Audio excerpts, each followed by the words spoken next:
Buenas tardes, doctor. Nos encontramos aquí con el doctor Federico Castro, quien se encuentra en el departamento de biología celular y nos va a ayudar en este momento con las preguntas para la entrevista. Buenas tardes. Buenas tardes, ¿cómo estás? Mucho gusto. Mucho gusto, doctor. Bueno, la primera pregunta que tenemos es, a grandes rasgos, ¿cuál es la metodología para establecer una línea celular? Bueno, existen diferentes abordajes. Normalmente ha sido muy complicado obtener líneas celulares establecidas, fundamentalmente porque en la mayor parte de los casos tienes la limitación del número de generaciones que te pueden dar las células diploides en cultivo. Esto es lo que se conoce como el límite de Hayflick y Muirhead, quienes describieron más o menos en los años 50 que todas las células de mamífero tenían una longevidad específica. Ese límite de Hayflick depende de la especie a la que tú te refieres. Por ejemplo, en ratones te dan aproximadamente 25 generaciones en cultivo y en humanos te da aproximadamente 75 generaciones. Es mucho más, pero también va a depender de la edad de la que obtengas la muestra de tejido con la que vas a empezar a trabajar. Ajá. Entonces, fundamentalmente la manera en que se han obtenido las líneas celulares desde el punto de vista histórico, en primer lugar, a veces podrías calificarlo que fue una serendipia, que fue la línea celular Gila, que viene de Henrietta Lacks. No sé si ustedes hayan tenido la oportunidad de leer la historia de ella, pero en este caso fue un establecimiento fortuito y pues la línea celular Gila es ampliamente utilizada en muchas partes del mundo. Incluso ya prácticamente puedes encontrar variantes de las células Gila entre diferentes laboratorios, porque al final de cuentas son líneas celulares heteroploides, lo cual quiere decir que tienen un complemento cromosómico anormal, y entonces debido a la deriva que está existiendo durante las generaciones que transcurran desde que se obtuvo la línea celular, pues prácticamente tienes muchas modificaciones. Ya no necesariamente las células Gila que encuentras en algún laboratorio de Europa son idénticas a las que encuentras en Estados Unidos o que encuentras aquí en México. Ahora, en los años 60 hubo un investigador que falleció recientemente, el doctor Howard Green, que demostró que podías obtener líneas celulares establecidas modificando únicamente las condiciones de cultivo. ¿A qué me refiero con esto? Prácticamente no se trata de que modifiques concentraciones de componentes del medio, no necesitas modificar el suero de origen animal con el que se suplementa el medio de cultivo, no tienes que modificar nada de eso. Pero lo que ocurre en realidad es que el comportamiento de las células normalmente es altamente reproducible siempre y cuando tú las manejes como un sistema que puedes cuantificar. Lo puedes manejar como es un sistema cuantitativo. No en todas partes del mundo se sigue esto, sino es un proceso que necesita un entrenamiento específico, que no nada más implica que a lo mejor a ustedes les enseñaron el saber moverse dentro de un área estéril como la que perdón.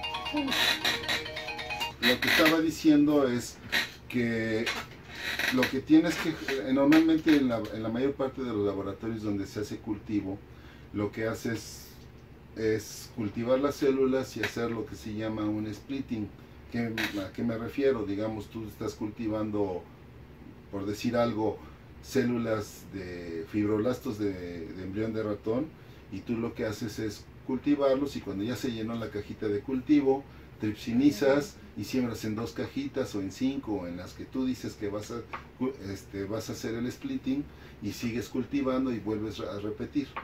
El problema que tienes ahí es que esa estrategia es no cuantitativa, y normalmente cuando tú quieres que el sistema de cultivo sea altamente reproducible, tienes que manejarlo como si estuvieras manejando partículas en cantidades exactas, de tal manera que tú puedes hacer que el sistema sea altamente reproducible. Y lo que encontró Howard Green con uno de sus postdocs, su primer postdoc en ese momento, que se llamaba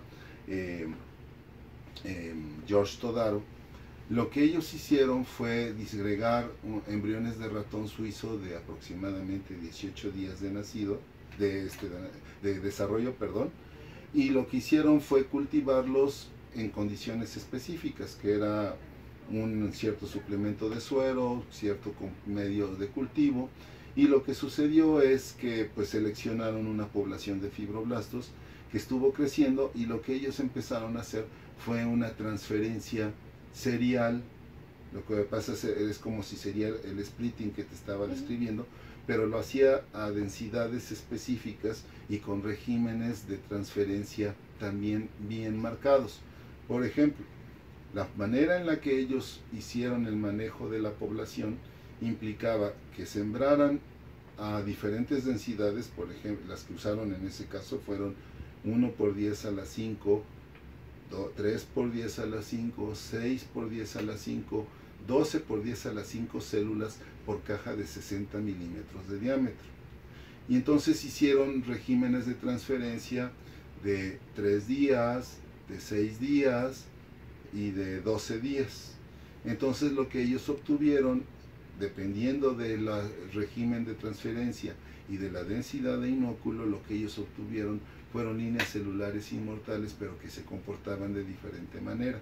Entonces generaron una línea celular que se llamó 6T6, que era una línea celular transformada, que presentaba crecimiento en agar, o que te formaba tumores si la inoculabas en ratones atímicos, o podían utilizar la 3T12, en la cual se hacía a 12 por 10 a la 5 cada tercer día, y obtuvieron una que se llama 3T3.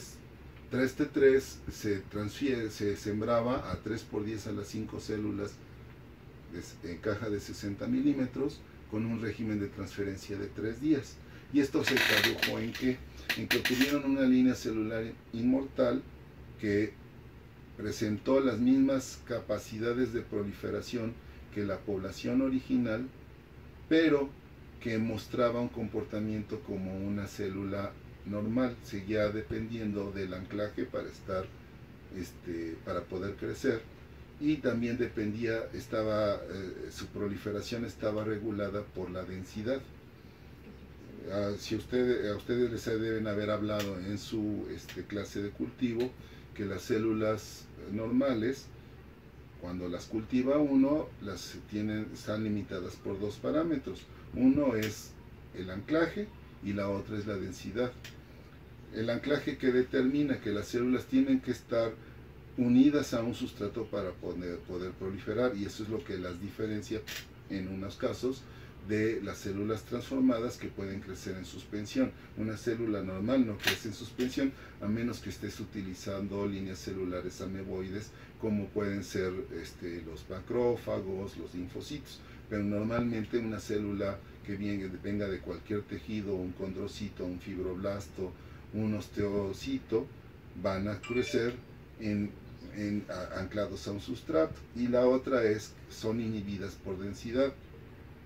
Normalmente nosotros en cultivo usamos dentro de la jerga lo que se llama la inhibición por contacto. La inhibición por contacto en realidad no existe.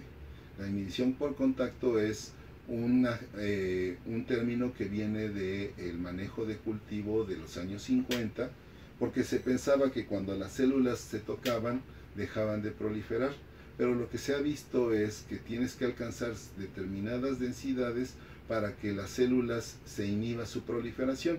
Si no, no podrías explicar, por ejemplo, cómo en diferentes tejidos que están las células tocándose, están proliferando. Por ejemplo, las células basales de la epidermis están proliferando aunque estén en contacto unas con otras.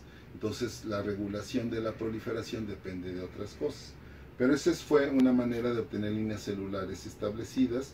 Podías modificar el resultado, tener células transformadas o células que presentaban características de crecimiento normal, aunque no necesariamente eran idénticas a las células originales.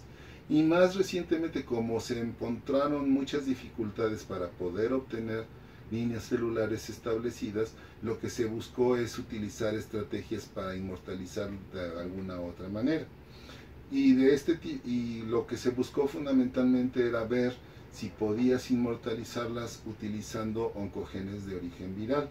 Por ejemplo, E6 y E7 del papilomavirus, o el E1A del adenovirus, o el ARST de SB40, entre algunos de los que te puedo mencionar ahorita. Y lo que va a suceder es que lo que se hacía era o bien infectar a las células con el virus completo, o bien obtener las secuencias que tú sabes tenían ciertas actividades, o los oncogenes específicos clonados, meterlos con un vector de expresión y hacer que se expresara en las células que tú querías inmortalizar. El problema que tiene este tipo de metodología y todas las otras metodologías que implican una manipulación utilizando las técnicas de biología molecular es que normalmente tienes que usar vectores que se integren a los cromosomas, a algún cromosoma de las células, para que pueda estarse expresando y tengas una línea celular todo el tiempo. Porque si haces una transfección temporal, nada más se va a expresar durante 48, 72 horas y va a dejar de expresarse. Entonces tienes que asegurarte que se integre al genoma. Y entonces normalmente se utilizan vectores que incluyen las secuencias long terminal repeat de algunos virus, y eso hace que se facilite la inserción en alguna región cromosómica. El problema que vas a tener aquí es que, bueno, puedes obtener líneas celulares establecidas que son inmortales, pero el resultado final va a depender de dónde se insertó el gene que tú transfectaste. Puede ser que se inserte en algún lugar en el cual muy bien las células se hacen inmortales, pero lo que te va a suceder a la larga es que pueden perderse capacidades de diferenciación o pueden hacerse transformadas. Y lo que uno quisiera cuando tiene una línea celular establecida es que se comporte con ciertas características para que tú puedas estudiar fenómenos específicos. Por ejemplo, si a mí me interesa cómo se regula un programa de diferenciación del tejido que tú quieras mencionar, lo que me va a suceder es que necesito que las secuencias que yo inserte en el genoma no alteren la capacidad de diferenciación de la población con la que yo voy a trabajar, sino lo que me sucede es que no voy a entender lo que está pasando, ¿sí? Últimamente se han utilizado algunas otras secuencias, otras estrategias, como por ejemplo transfectar con la telomerasa, que es una de las proteínas que está involucrada en la elongación de los telómeros, y que se supone nada más se encuentras en las células troncales o durante etapas muy tempranas del desarrollo, y porque ustedes deben de saber que los telómeros son secuencias que están en los extremos de los cromosomas y determinan el tiempo de vida que lleva la célula o en un tejido, o el tiempo de vida que tiene un tejido, y va a depender de cómo vamos envejeciendo nosotros. Entonces básicamente, así a grandes rasgos, serían las estrategias que puedes seguir. Una variante que puede ser interesante es el utilizar algunos oncogenes virales como el ARST de SB40, pero que tienen mutaciones para hacerlos termosensibles. Hay versiones del ARST de SB40 que es termosensible, y a una temperatura determinada haces que se apague, y a una temperatura corporal, por ejemplo, puede estar encendido, y entonces mientras las células lo tengan encendido van a ser inmortales, pero si lo apagas van a iniciar programas de diferenciación y van a ser controladas más cercanas a la normalidad. Y entonces es una forma de poder manejar un sistema como que para tener células inmortales. Ahí había variaciones, hay algunas líneas celulares de humano que se han obtenido de esa manera. Hay algunas, la más normal que se ha encontrado de humano ahorita, porque son muy difíciles obtener de humano, es una que se llama HACCP, que son líneas celulares es una línea celular de epidermis. Sí, esa también se obtuvo de manera fortuita, no es una manipulación que haya estado orientada directamente a generar la línea celular. Muy bien, doctor, gracias. La siguiente pregunta es: ¿cuál es la razón por la que se eligió establecer una línea celular a partir de epitelio corneal de conejo? Mira, lo que sucede es que cuando yo terminé, bueno, siempre durante mi formación como investigador, cuando hice mi tesis de licenciatura, mi maestría y mi doctorado, siempre me interesaron los procesos de diferenciación, los programas, cómo se regulan el desarrollo de un individuo desde que ocurre la fecundación hasta que tú tienes cientos de tipos celulares diferentes que expresan funciones completamente diferentes. La pregunta que a mí me interesa en un momento dado explorar, porque va a ser muy difícil llegar a una respuesta única, es el entender cómo es que tú puedes regular baterías de genes de manera coordinada y cómo puedes hacer que unos se apaguen y cómo se enciendan unos, y de tal manera que tú tengas una especialidad específica en un tipo celular y en otro tipo celular tengas especializaciones completamente diferentes, aunque las dos células que tú estés examinando compartan el mismo genoma, porque además tú tienes que el genoma no se modifica de manera irreversible. Entonces lo que tú tienes es que debe existir una serie de mecanismos muy finos que determinan que puedas modificar las baterías de genes que se están expresando, valga la expresión, de tal manera que tú puedas ver funciones específicas en tipos celulares que tú reconoces en un individuo adulto. Entonces, inicialmente yo trabajaba con con una línea celular inmortal que en cultivo se convierte en tejido adiposo. Es una línea celular inmortal de ratón. Pero cuando me fui a hacer el postdoctoral a Estados Unidos, yo llegué a un laboratorio donde les interesaba fundamentalmente entender programas de diferenciación, pero en células epiteliales. Y en particular a ellos les interesaba analizar lo que es el desarrollo de folículo piloso, porque ahí es donde en una región que se conoce como Bulge, no hay una traducción de esa región, en esa región aparentemente están localizadas las células troncales que dan origen a toda la epidermis.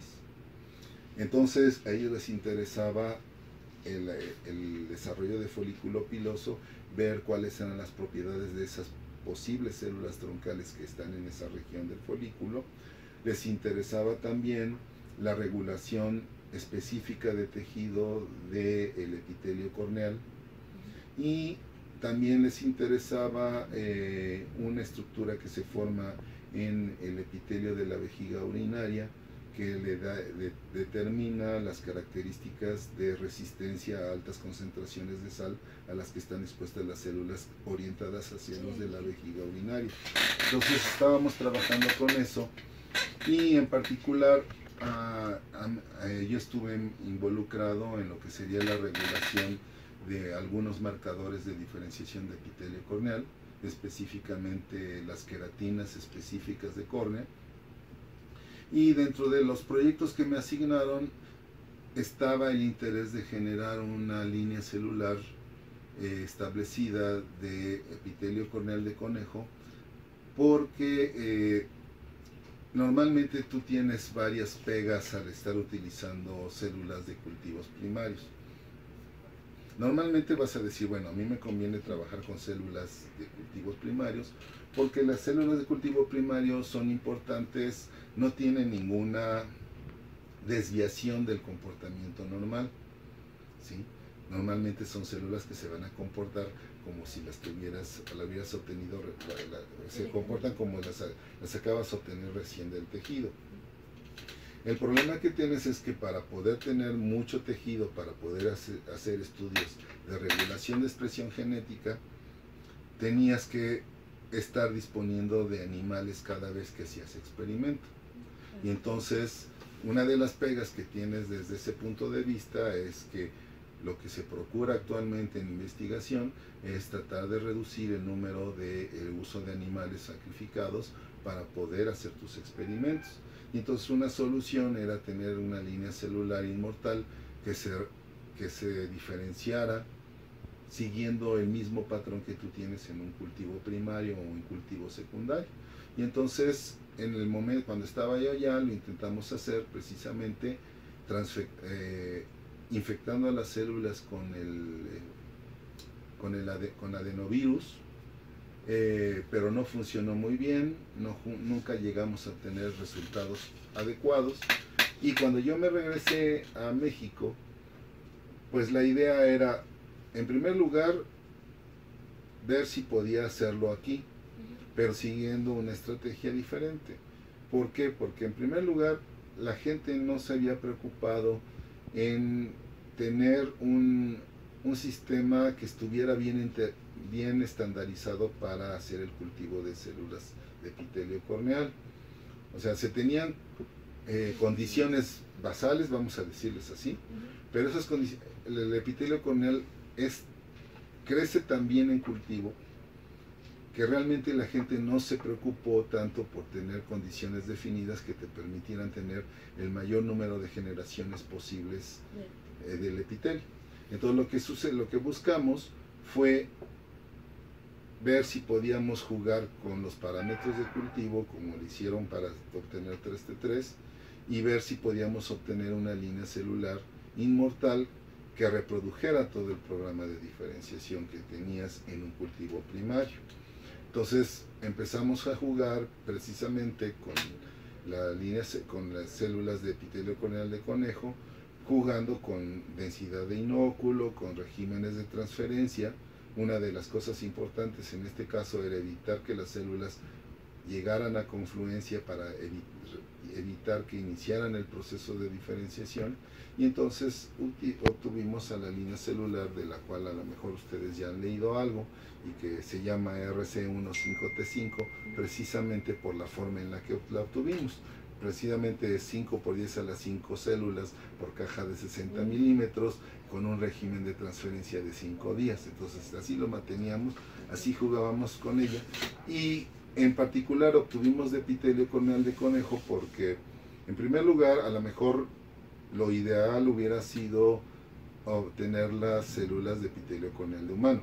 El problema es que si tienes fila de espera de rodetes de epitelio de córneas provenientes de cadáver para personas que tienen problemas oculares, pues yo tenía que hacer fila detrás de toda la gente que estaba sometida a un proceso patológico o que había sufrido algún daño en superficie ocular. Pues era extremadamente difícil obtener células de epitelio corneal de humano. Incluso yo te puedo decir que tengo ya prácticamente 30 años trabajando aquí en Simvestab, y en esos 30 años nada más he tenido acceso a 3 córneas de humano, lo cual hace muy difícil. Si yo hubiera querido trabajar con córnea de humano, pues realmente me hubiera muerto de hambre porque no hubiera podido tener lo que necesitaba. Entonces se escogió al conejo porque, en primer lugar, tiene un ojo muy grande, muy fácil de manipular.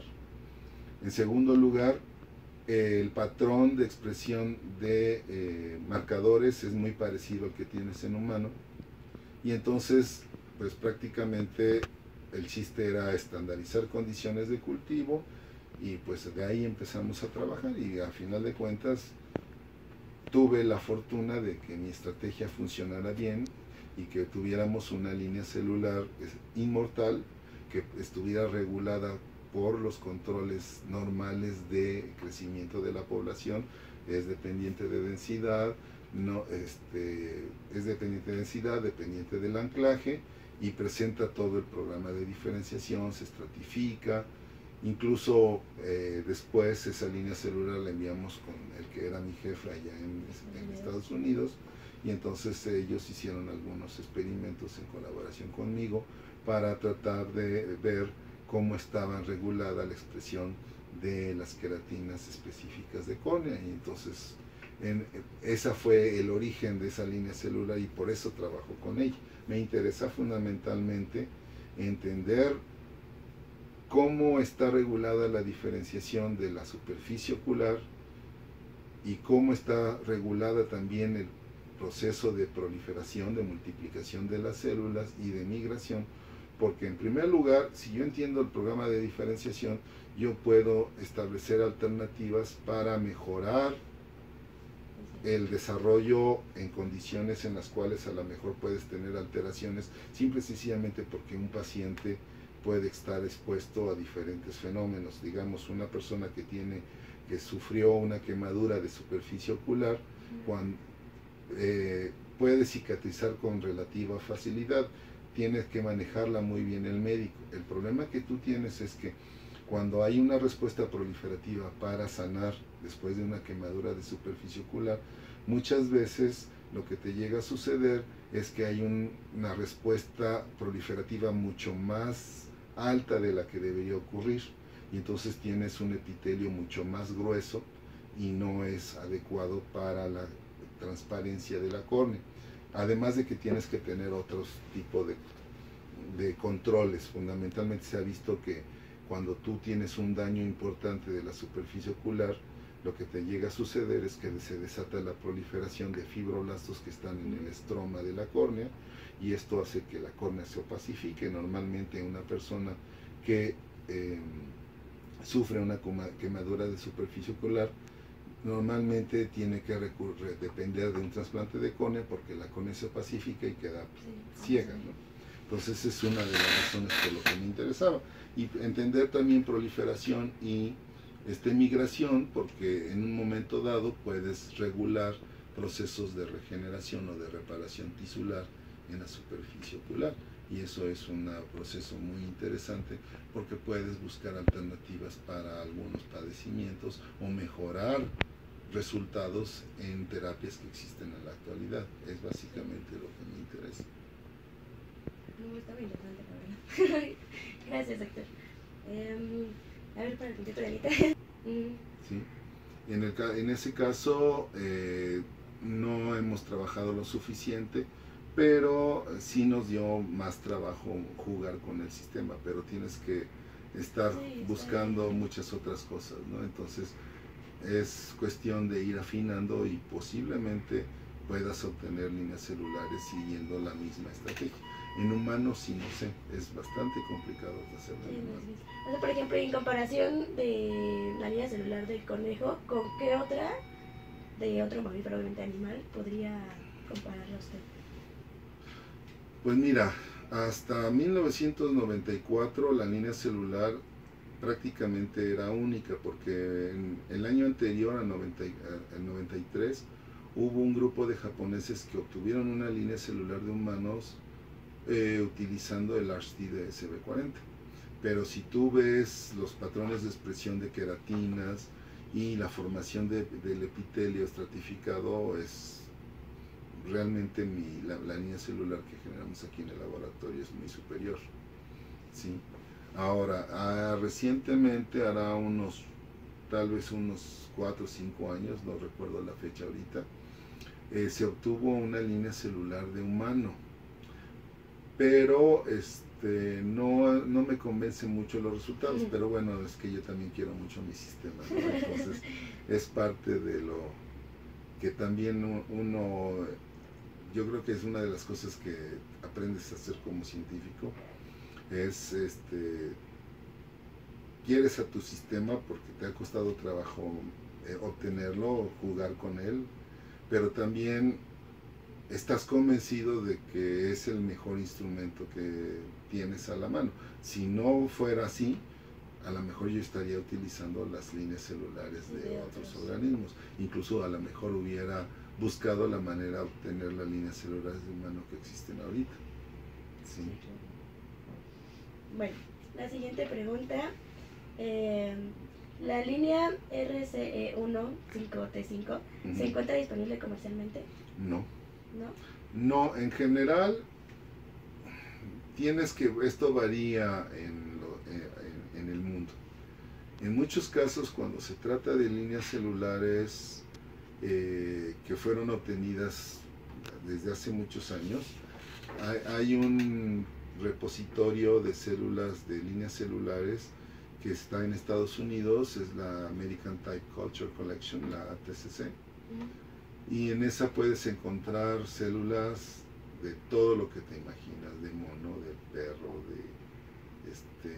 de ratón, de rata, de conejo. En algunos casos, cuando son líneas celulares muy importantes, lo que sucede es que la ATCC puede ofrecértelo como decirte, no, fulano de tal generó esta línea celular, la tiene en su registro, pero en realidad la línea celular sigue en el laboratorio del que la generó.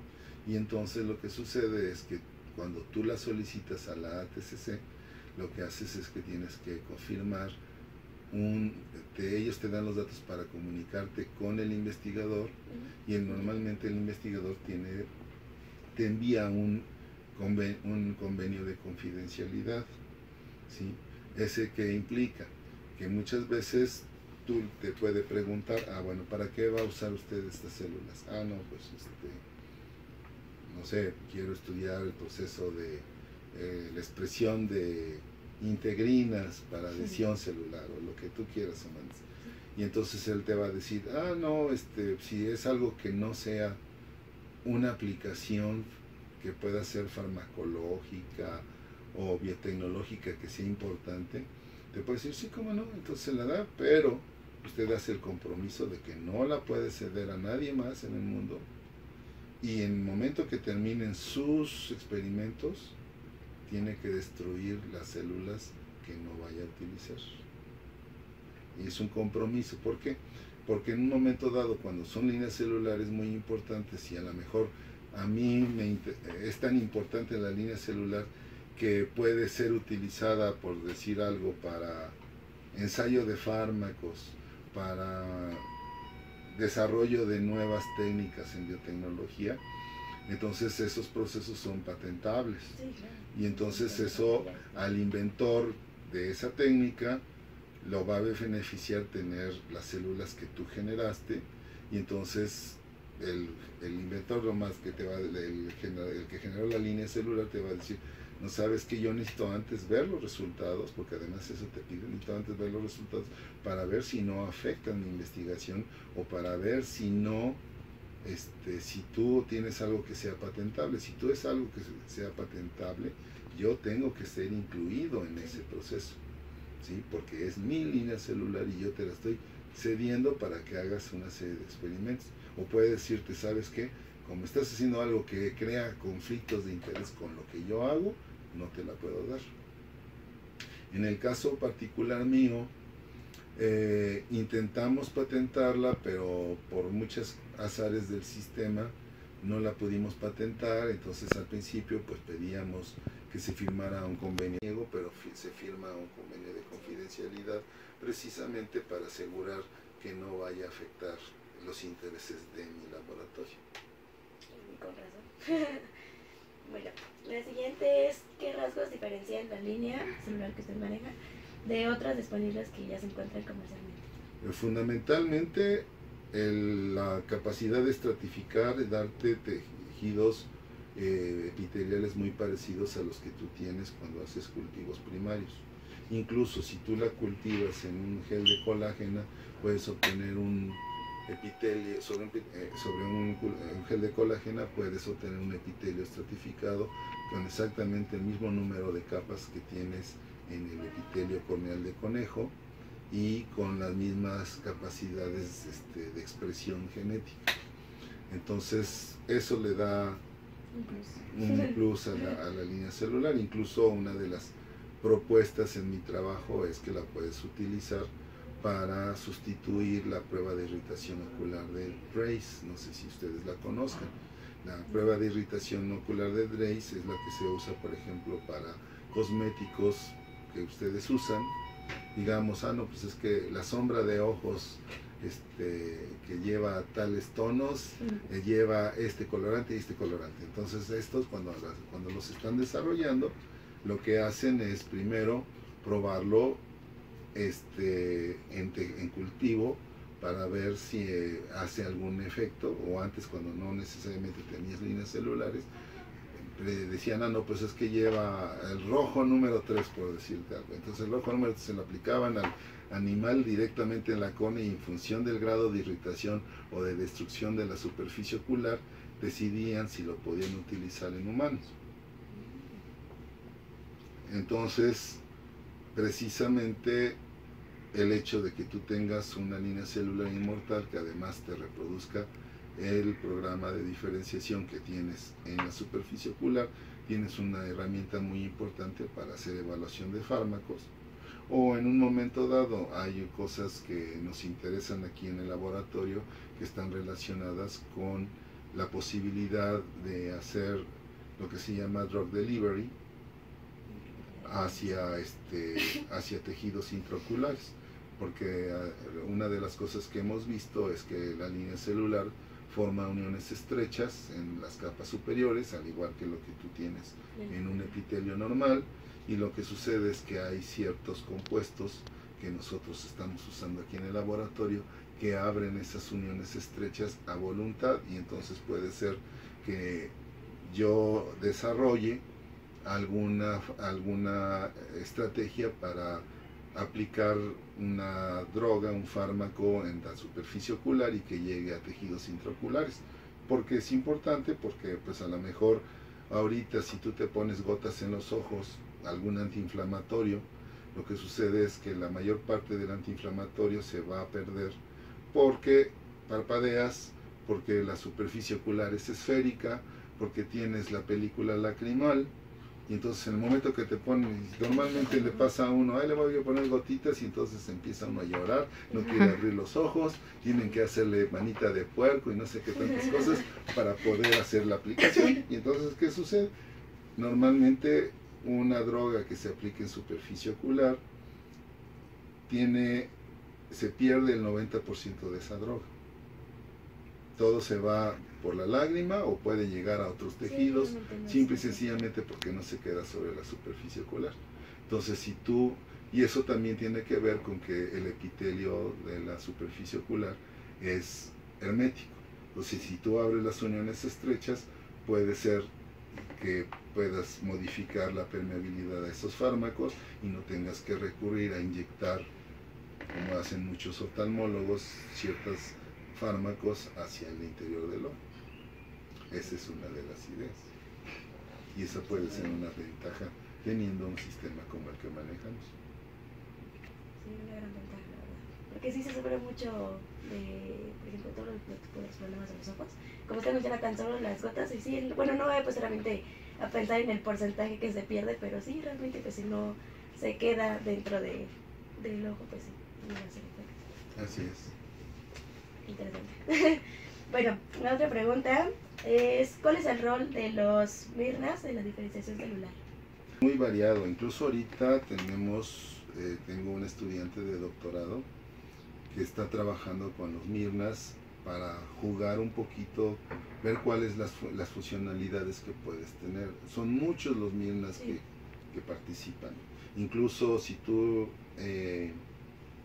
consultas la bibliografía existente, hay al menos una base de datos, son más.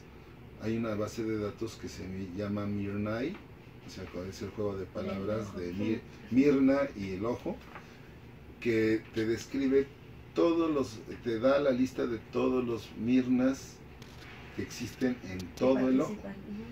Entonces, lo que ahorita está haciendo este estudiante, se llama María Teresa Ortiz, ella lo que está haciendo, seleccionó unos Mirnas que estaban expresados en la córnea del humano, pero en la córnea directamente. Entonces lo que ella empezó a hacer, primero verificó que se estuvieran expresando en la línea celular, y entonces lo que hizo son cinéticas de expresión para ver en qué momento se expresan y correlacionarla con la cinética de expresión de marcadores de diferenciación que nosotros conocemos, incluso con una molécula que nosotros sabemos ahorita o suponemos que es la que dirige el programa de diferenciación. Es un factor de transcripción que participa en la formación de todo el ojo, pero en este caso aparentemente es el que dirige el programa de expresión específica del epitelio corneal. Entonces hace una correlación, ves tú las cinéticas y tú ves qué tanto se parecen, qué tanto están antes o qué tanto están después. Y ahorita lo que estamos haciendo es, ya ella ha estado inhibiendo la expresión de esos mirnas, de uno de ellos en particular, que se llama MIR 141, que con un antagomir. Y entonces lo que sucede es que cuando lo inhibes, entonces las células aparentemente están proliferando más, están proliferando más, expresan otros marcadores que están más asociados a lo que sería la llamada transición epitelio-mesénquima, y puede ser que esté un regulador, ese mirna en particular sea un regulador del programa de diferenciación. Su expresión facilita la expresión del programa de diferenciación, pero puedes tener algunos que se expresen de manera completamente diferente y que sean característicos de etapas muy tempranas del programa de diferenciación, y que lo que estén haciendo es evitar que las células se diferencien, ¿sí? Entonces nosotros jugamos con eso por varias razones. Una de ellas es que, a final de cuentas, si yo encuentro marcadores adecuados del epitelio corneal, mi interés a la larga es tratar de ver si puedo identificar a las células troncales de la superficie ocular. Hay muchos experimentos que te sugieren que las células troncales de la superficie ocular están localizadas en la transición entre lo que llamas tú el blanco del ojo y la región transparente de la córnea. Esa región se llama limbo, y ahí están localizadas en las células basales de esa región del epitelio. Se encuentran las células troncales. Se sabe que están ahí porque si yo destruyo esa región con un rayo láser, por ejemplo, si yo, siendo un oftalmólogo, me equivoco y al hacer una ablación para corregir la miopía llego a afectar la región del limbo, todo lo que sucede es que las células de la conjuntiva, que es el epitelio que está por encima de lo que llamas el blanco del ojo, empiezan a migrar, cicatrizan la superficie ocular, pero no funcionan tan bien, se despegan con cierta recurrencia, incluso con solo tallarte el ojo se vuelven a despegar, y entonces te empieza a vascularizar la córnea, pierde transparencia, y entonces la córnea se hace prácticamente blanca. Entonces una de las formas es, si tú puedes distinguir cuáles son las células troncales y cómo las puedes regular, entonces a lo mejor puedes evitar procesos como los que estamos mencionando. Esa es la idea. Y por eso trabajamos con ellos. Bueno, la última es, ¿qué estrategias se han desarrollado para permitir la permeabilidad de fármacos a los tejidos intraoculares? Hay varias estrategias. En algunos casos se usan liposomas, ¿sí? Metes el fármaco, lo metes en un liposoma. Hay técnicas para hacerlo. Lo que haces es combinar con un lípido que se sabe que bajo ciertas condiciones forma liposomas. Entonces el lípido lo mezclas con un amortiguador adecuado en el que están disuelto el fármaco que te interesa hacer que penetre en el ojo. Entonces lo que normalmente haces es lo mezclas, y ya que tienes los liposomas, lo que haces es los purificas y los aplicas como gotitas en el ojo, y eso te debe de modificar, te permite hacer la entrada sin necesidad de abrir uniones estrechas, por ejemplo, ¿sí? En algunos casos, ahorita una de las cosas que estamos haciendo es utilizar unos compuestos que no sabemos cómo lo hacen. Es casi como el Alka-Seltzer, todos saben que alivia, pero no saben cómo. Estamos usando unos compuestos que abren las uniones estrechas mientras están presentes. No sabemos cómo funciona porque es una droga que tiene una acción pleiotrópica. ¿Qué quiero decir con una acción pleiotrópica? Que tiene efectos en muchos lugares. Y lo que pasa es que además esta droga tiene receptores, tiene 3 receptores en el núcleo diferentes, 3 tipos de receptores diferentes que funcionan como factores de transcripción. Entonces lo que no sabemos es qué moléculas están apagándose o qué moléculas están encendiéndose de tal manera que las uniones estrechas se desarman, porque los componentes de las uniones estrechas siguen ahí.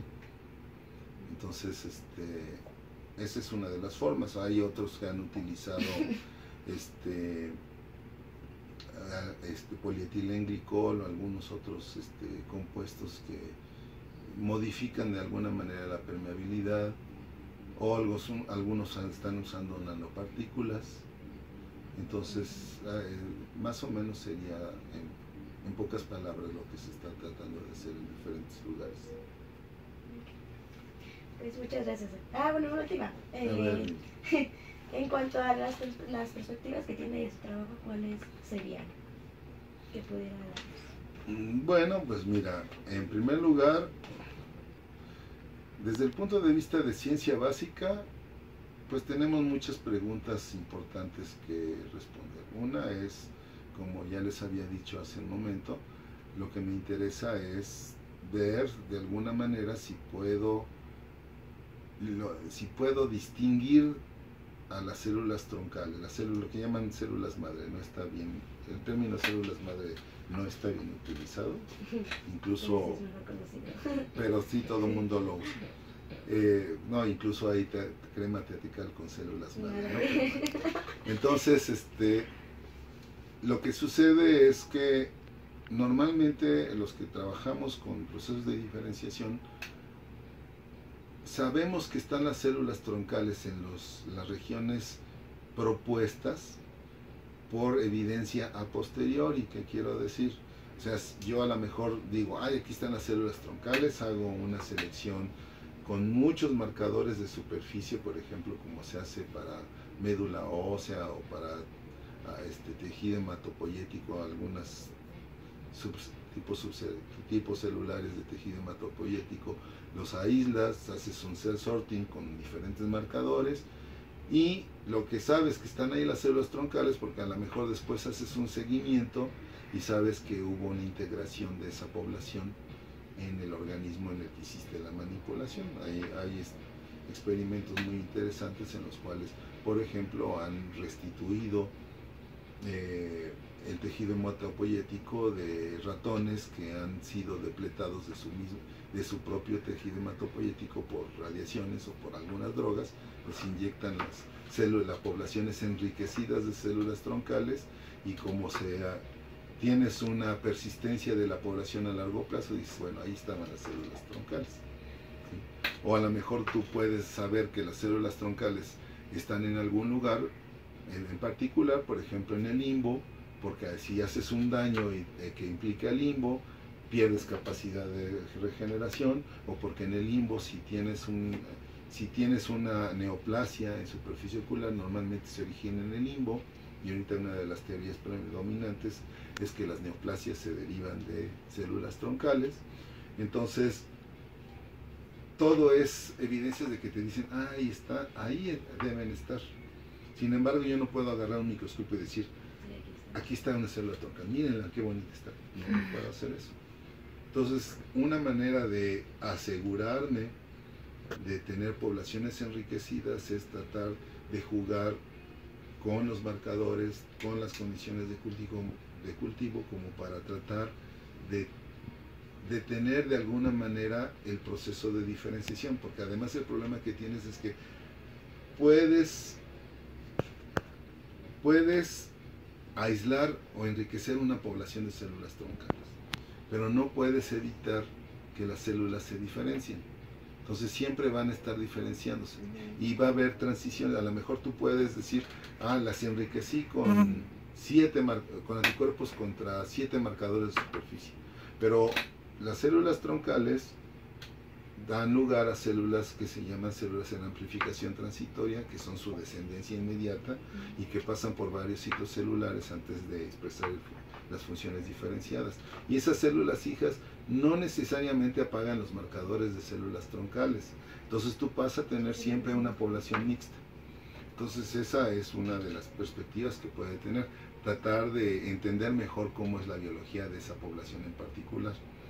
Otra, también desde el punto de vista básico, es el entender cómo se enciende el programa de diferenciación en general para este epitelio, o a lo mejor para otros epitelios, si encuentras cómo pueden estar reguladas esas baterías de genes que se encienden de manera gradual, de una manera coordinada, porque normalmente uno piensa que los genes están regulados como un operón de la lactosa en el caso de las bacterias, con que nada más llega el inductor, se pega a la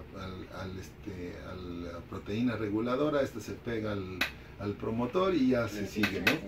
Y no es así, porque tenemos que recordar que en las células de vertebrados y de organismos pluricelulares, más bien de eucariontes, lo que tú tienes es que los genes están en muchos cromosomas y muchos de esos genes se expresan, aunque están en diferentes cromosomas, se expresan de manera coordinada. Y entonces ahorita lo que tú tienes es, no solamente es importante conocer la región promotora de un gene, cuántos intrones tiene, cuántos exones tiene, cómo está la región no traducida en la porción 3', sino también tienes que ver cómo está localizado dentro del núcleo, porque ahorita ya se están describiendo regiones cromosómicas y que se ve que siempre están en las mismas localizaciones en el núcleo, pero hay porciones del cromosoma que se mueven dependiendo de cuáles van a ser transcritas y cuáles van a permanecer sin transcribirse.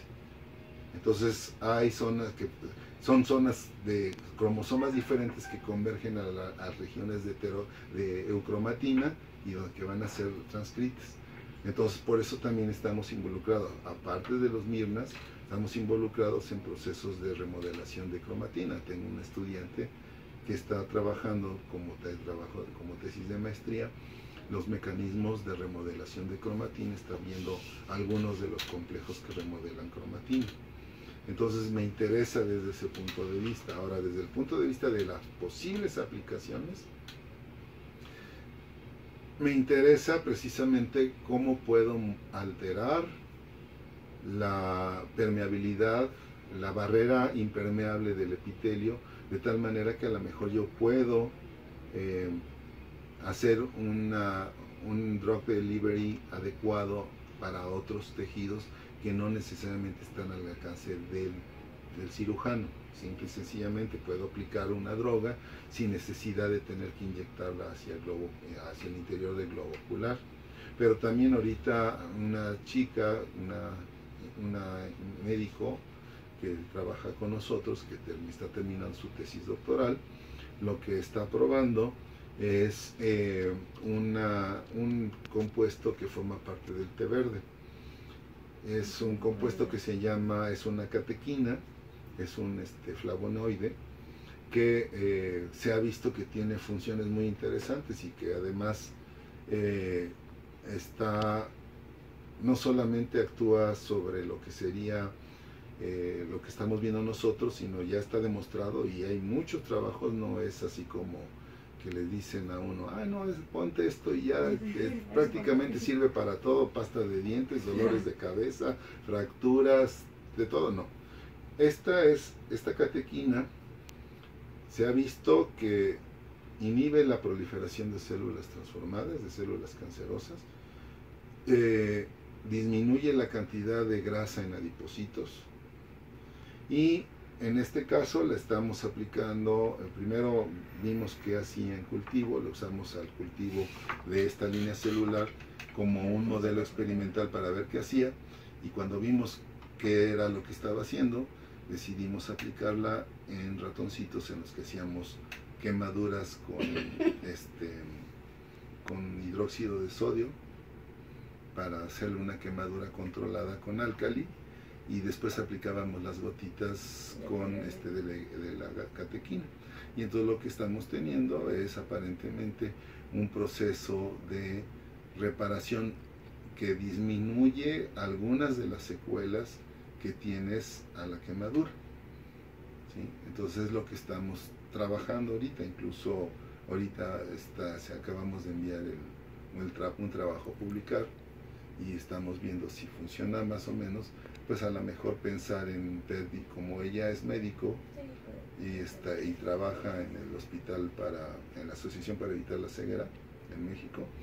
Lo que estamos viendo es la posibilidad de hacer un protocolo experimental en pacientes voluntarios para ver cómo funciona.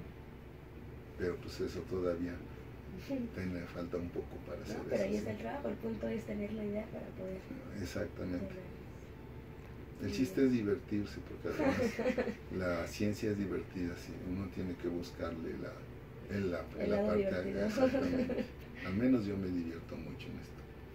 Sí, pues el punto es investigar y sabes, ahora sí que a ver qué sale y ojalá pues salga bien, ¿no? Eso espero.